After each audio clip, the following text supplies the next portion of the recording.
Bakit ba hindi ka mawaglit? Kahit sa panaginip, lagi kang nakasingit, minsan ang kinalimutan at ayaw ko nang balikan. Pati ba naman sa panaginip, ako'y sinasaktan. Pilit bumabalik, anong ibig mong ipahiwatig? Sa panaginip, bakit ka nagpapakita? Sa panaginip, bakit ikaw ang nakakasama? Minsan ko nang iniisip na tama na, tapos na ako sa kwento nating dalawa. Sa aking pagtulog, panalangin ko, huwag ka nang magparamdam. Hindi ka na sana masisilayan. Hindi ka na makita ng tuluyan dahil maalala ko lang ang sakit. Sakit na kahit minsan, hindi ko na pinangarap muling maranasan.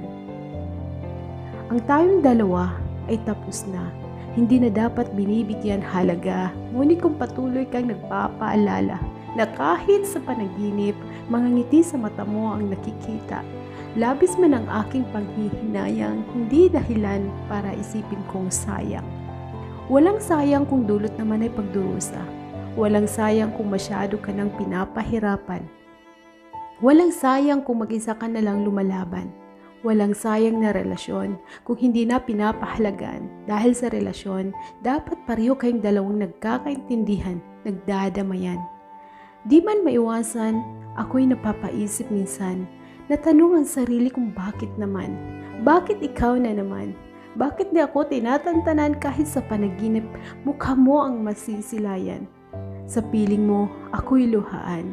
Sobra-sobra mo akong sinaktan, pero pilit kong kinakalimutan, nilalabanan dahil ang tulad mo ay dapat nang burahin sa puso't isipan.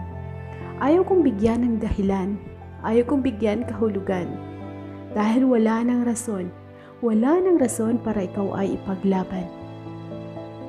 Noon, ikaw ang pangarap kong makasama, ngunit ngayon, ikaw na ang taong gusto nang alisin sa aking isipan.